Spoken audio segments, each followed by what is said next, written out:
बिस्मिल्लाहिर्रहमानिर्रहीम। अस्सलाम वालेकुम नादरीन, आप यूट्यूब चैनल देख रहे हैं, मैं इमरान खान। नादरीन, सुहेल अफरीदी अपनी कंपेन चला रहे हैं। कल उन्होंने दौरा किया बनू का। ये दहशतगर्दी से मुतासरा इलाका है, यहाँ पे ऑपरेशन भी चल रहे हैं और यहाँ पे दहशतगर्दी के कई वाक़यात भी हो चुके हैं, बल्कि कई एरियाज़ के अंदर लोगों का निकलना भी बाज़ औक़ात महाल हो जाता है। इसको हम पहले भी रिपोर्ट कर चुके हैं। लेकिन यहाँ का सुहेल अफरीदी ने दौरा किया, बड़ी कामयाबी से वहाँ गए। बड़ा चार्ज किस्म का क्राउड था, लोगों में बहुत गुस्सा है, बड़ा जोश है और लोग बार बार डी चौक जाने की बात करते हैं, क्योंकि वहाँ पे साबिक वज़ीर आला अली अमीन गंडापुर लाशें छोड़कर आए थे। तो खैबर पख्तूनख्वा के लोगों को आप अच्छी तरह जानते हैं, आपको आइडिया है कि ये गजूर पश्तून है। तो वहाँ पे क्योंकि लाशें छोड़कर आए थे, वो वहीं वापस जाना चाहते हैं जहाँ पे भी सुहेल अफरीदी जाते हैं या अलीमा खानम जाती हैं। तो लोग उन्हें बार बार एक ही बात कहते हैं कि हम डी चौक जाना है, हमें डी चौक जाना है, डी चौक चलो। अब ये करते क्या है, किस तरीके से करते हैं, ये हिकमत अमली तो उन्होंने कहा कि हम एक हफ्ता पहले बताएंगे, लेकिन बड़ी तादाद में लोग निकले हैं। सुहेल अफरीदी के लिए जो एक बड़ा मसला है ना, वो ये नहीं है कि लोग कितने चार्ज हैं, ये भी मसला नहीं है कि लोग निकलना चाहते हैं या नहीं।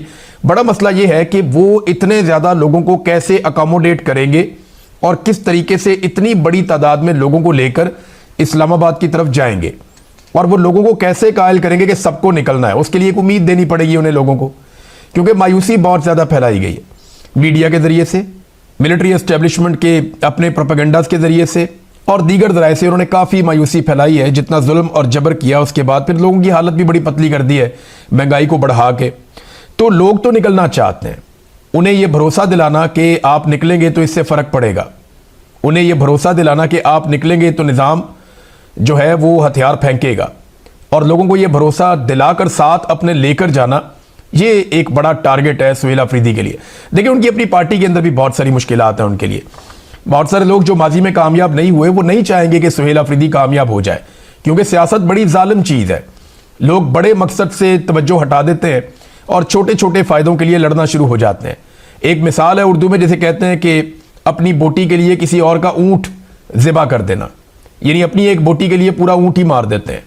और यही कुछ सियासत में होता है, क्योंकि सियासत के सीने में दिल नहीं है।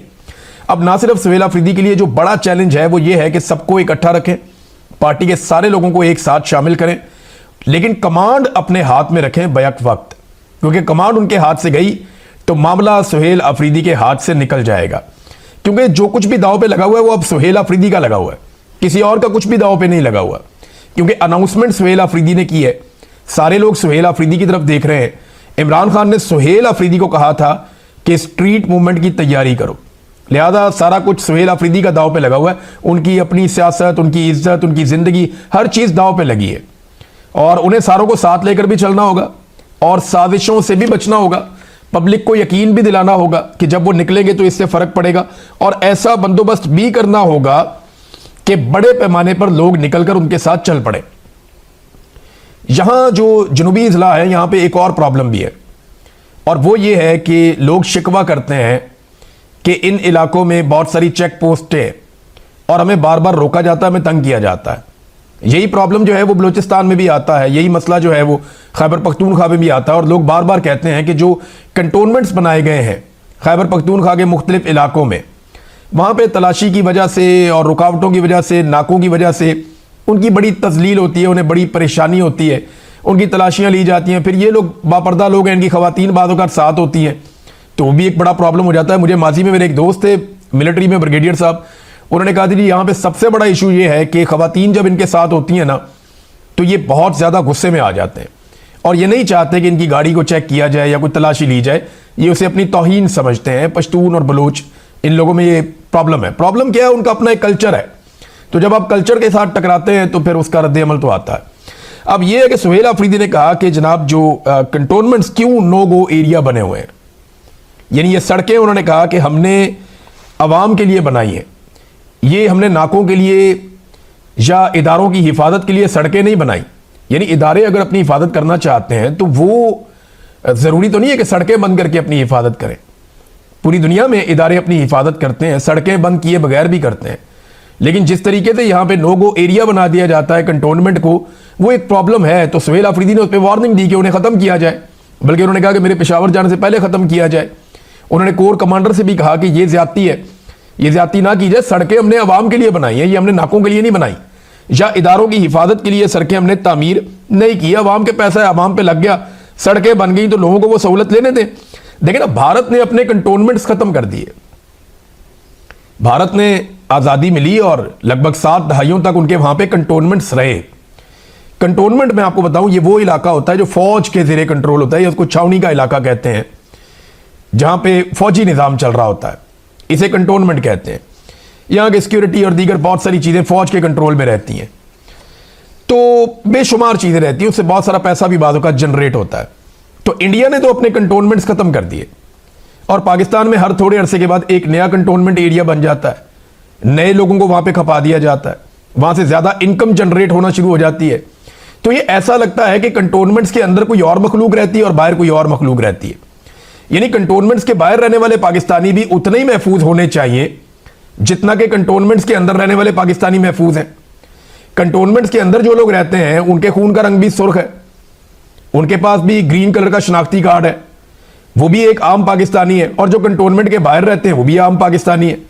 तो इनके लिए इतना फर्क क्यों है कि उनके लिए दीवारें खड़ी की जाती हैं, बड़े बड़े बैरियर्स लगाए जाते हैं, बड़े नाके लगाए जाते हैं और चेक पोस्टें बनाई जाती हैं, और आम आदमी को वहां दाखिल भी नहीं होने दिया जाता। कोयटा की मिसाल आपके सामने है। आपको अगर वहां दाखिल होना तो आपको बहुत पहले आगाह करना पड़ता है। वहां के जो जर्नलिस्ट हैं वो ऐसी ऐसी बातें बताते हैं कि बंदा कान पकड़ के रह जाता है।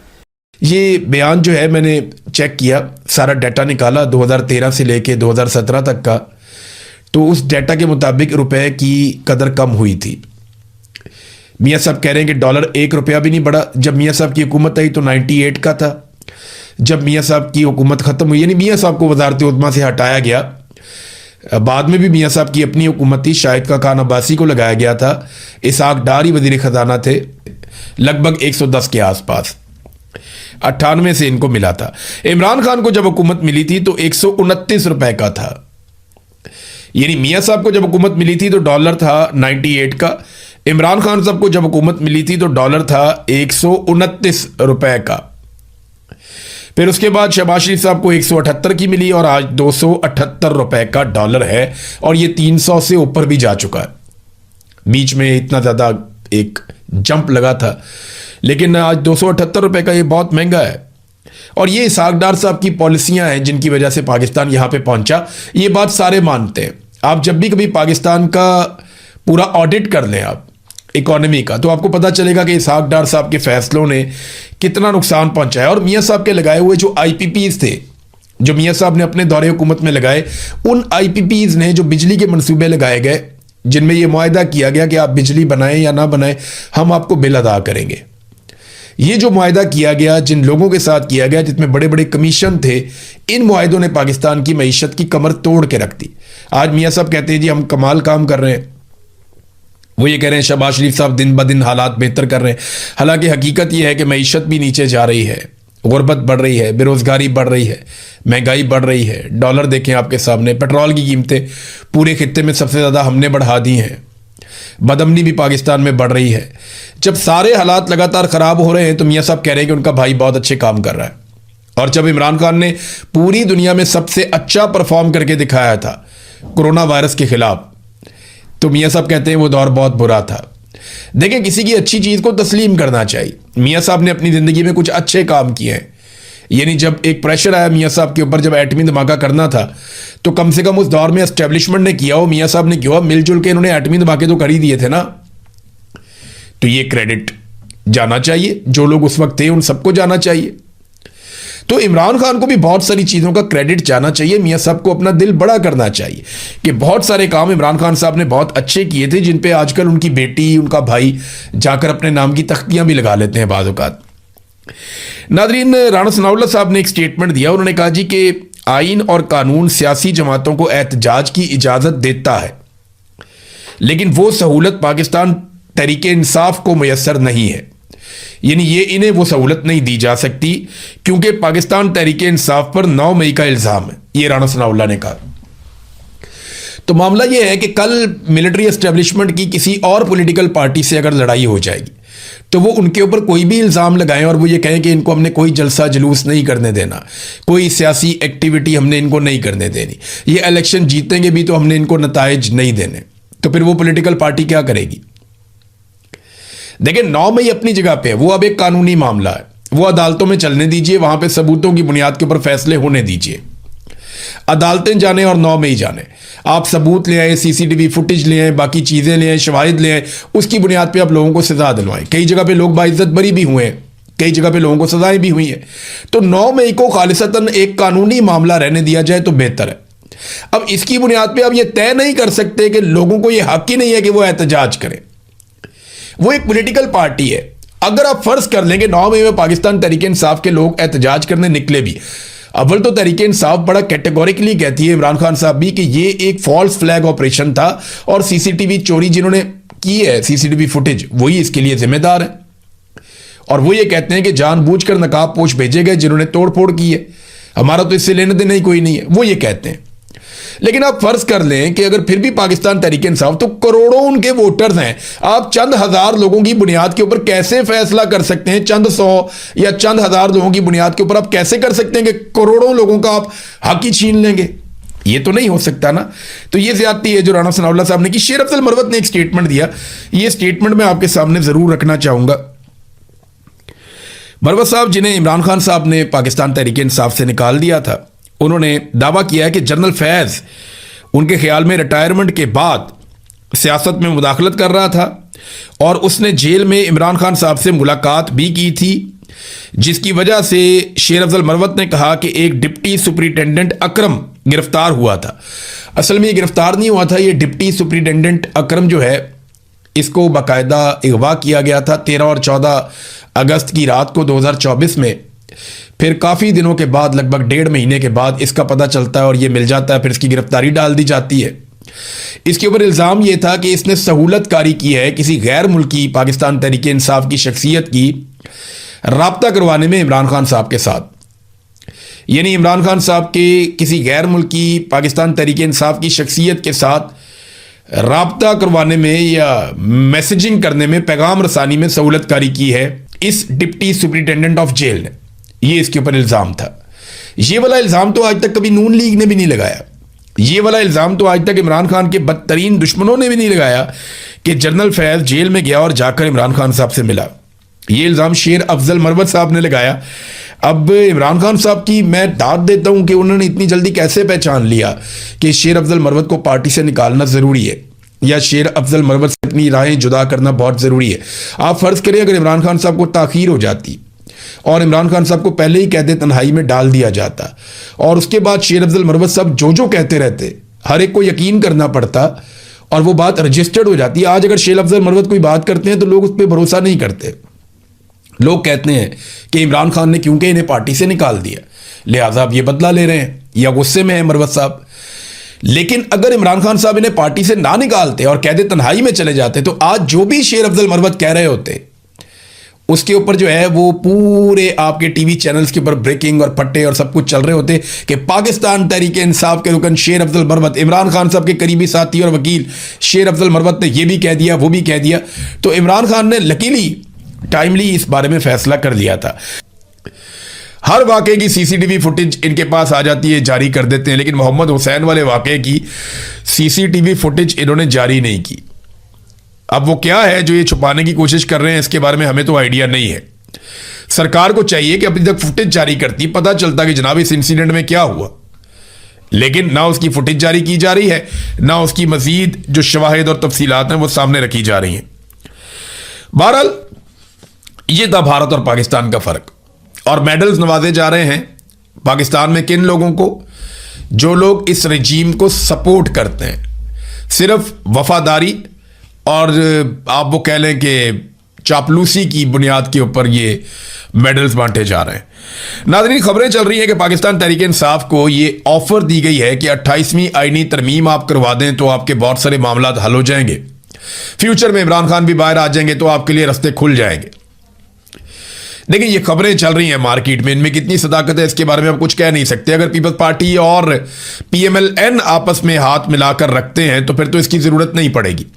लेकिन अगर पीपल्स पार्टी अपनी जारहाना सियासत करती है, जो कि दिखाई नहीं दे रहा, जिस तरह बिलावल ने तारीफ़ें की हैं, जिस तरह जरदारी ने तारीफ़ें की हैं, जिस तरह वो फील्ड मार्शल के पीछे बाप बेटा खड़े हैं, तो इससे तो ये साफ जाहिर होता है और साबित होता है कि पीपल्स पार्टी गद्दारी नहीं कर पाएगी।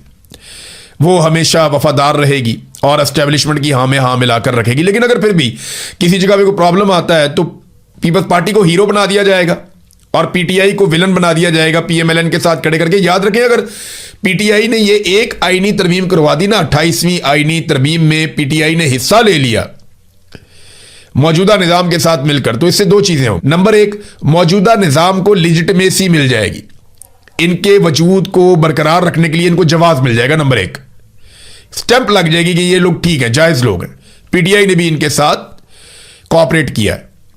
नंबर दो जो काम होगा कि 26वीं और 27वीं आईनी तरमीम के खिलाफ पाकिस्तान तहरीक इंसाफ ने जो कुछ आज तक कहा वो गलत साबित हो जाएगा, क्योंकि जवाब मिल जाएगा 26वीं और 27वीं आईनी तरमीम को यह कहकर कि जनाब इसी असेंबली में 26वीं तरमीम भी हुई, 27वीं भी हुई और 28वीं भी हुई, 28वीं में शामिल थे और 26वीं और 27वीं के ये खिलाफ हो गए, ये कैसे हो सकता है? ये इस किस्म का मामला पीटीआई को आने वाले वक्त में थोड़ा सब्र अब कर लेना चाहिए, वक्त गुजार लेना चाहिए। बहुत वक्त गुजर गया है। हाँ, अगर नए सूबे बनाने हैं, जो बनने भी चाहिए, इंतजामी यूनिट्स बहुत सारे बनने चाहिए। एमक्यूएम को ज्यादा खुजली हो रही है, वो बहुत ज्यादा शोर मचा रहे हैं कि जनाब इंतजामी यूनिट्स नए बनाए। एमक्यूएम को यह वादा किया गया है कि कराची जब एक अलग सूबा बन जाएगा तो आपको वहां का वजीर आला बनाया जाएगा आपका, और एमक्यूएम को वहां की मकबूल जमात के तौर पर एक अलग सूबा मिल जाएगा हुकूमत करने के लिए कराची की सूरत में। तो एमक्यूएम जो है वो बहुत ज्यादा रोला डालती है इस सारे मामले के ऊपर। लेकिन मजे की बात यह है कि अगर आप अवाम में जाकर देखें तो एमक्यूएम के पास तो वोट बैंक ही नहीं है। ये तो हर दफा फॉर्म 47 आसिम मुनीर साहब नहीं दे पाएंगे। कब तक देंगे?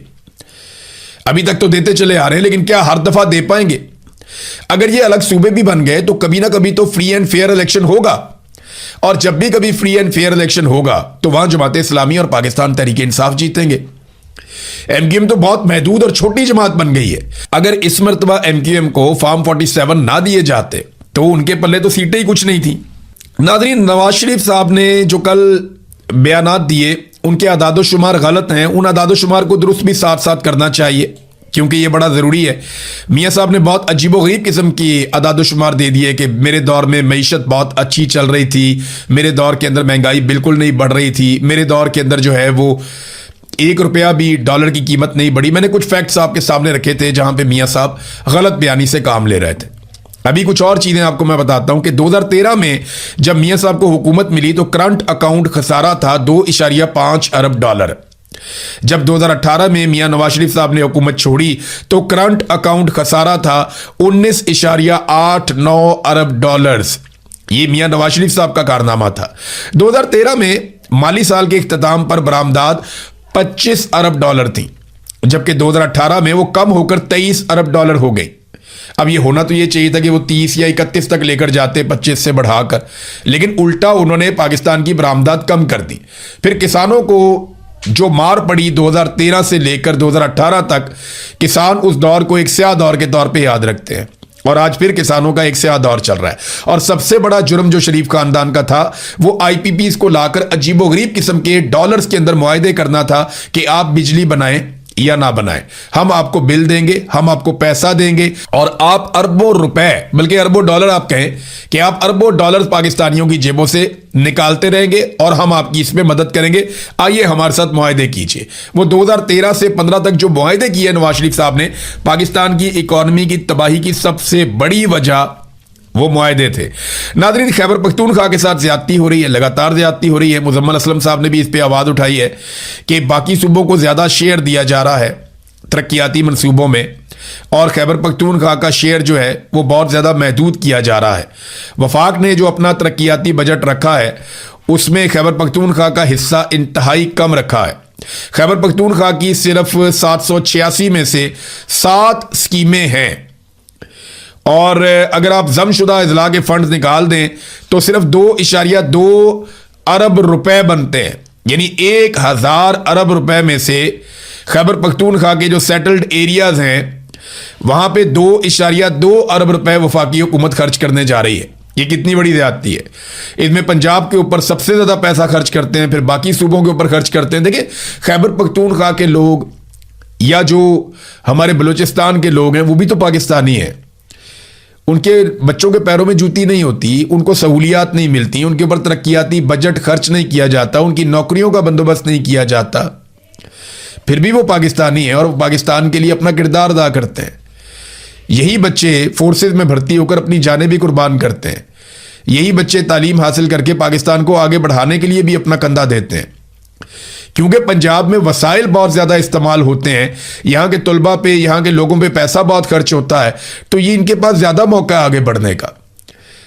खैबर पख्तूनख्वा और बलूचिस्तान के लोगों का ये कसूर नहीं होना चाहिए, उनके ऊपर भी पैसा उसी तरह खर्च करना चाहिए जैसे बाकी बड़े सूबों के ऊपर खर्च किया जाता है। नाज़रीन, किसी दौर में जजेस के फैसले बोलते थे, आजकल जजेस बोलते हैं।